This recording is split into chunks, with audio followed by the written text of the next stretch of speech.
Priatelia, v tomto balíčku budete mať Breslavu zadarmo od spoločnosti Bona Winery. Určite odporúčam, dostaneme sa k všetkým vínam a začneme sektom od spoločnosti Bona Winery.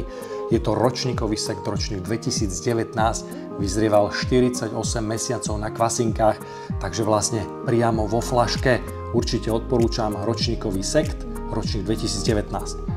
Druhé víno, ktoré budete mať možnosť ochutnať z tejto kolekcie, je to Riesling Vlašský, ktorý vyzrieval 18 mesiacov v malých barikových súdkov a teraz sa blíži k vám priamo domov na stôl. Ďalšie z nasledovných vín máte možnosť ochutnať Riesling Rýnsky, ktorý vyzrieval 100% v nerezových tankoch. Veľmi pekný, svieži, ovocný až citrusový, ročník 2022. A tu je tá opísaná Breslava. Breslava je slovenský novošľachtenec. S pánom Bonom sme sa dohodli, že toto víno budete mať v tomto balíčku zadarmo. To znamená, že je strašne málo, iba 3 hektáre na Slovensku. Vyšľachtila to pani Pospíšilová a pán Bona vlastní hektár týchto krásnych vinohradov. Takže určite ochutnať Breslavu od spoločnosti Bona Winery.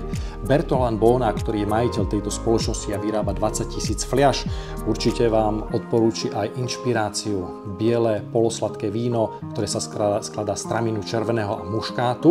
A posledné vínko z tejto kolekcie je červený Merlot spolu s Cabernetom Francom. Je to Red Blend, Bordeaux Red Blend. To znamená, že budete mať možnosť ochutnať takéto skvelé, vyzreté víno, ktoré vyzrievalo 18 mesiacov až 24 mesiacov v barikových súdkoch. Takže priatelia, určite odporúčam, nech sa to dostane aj k vám domov na stôl.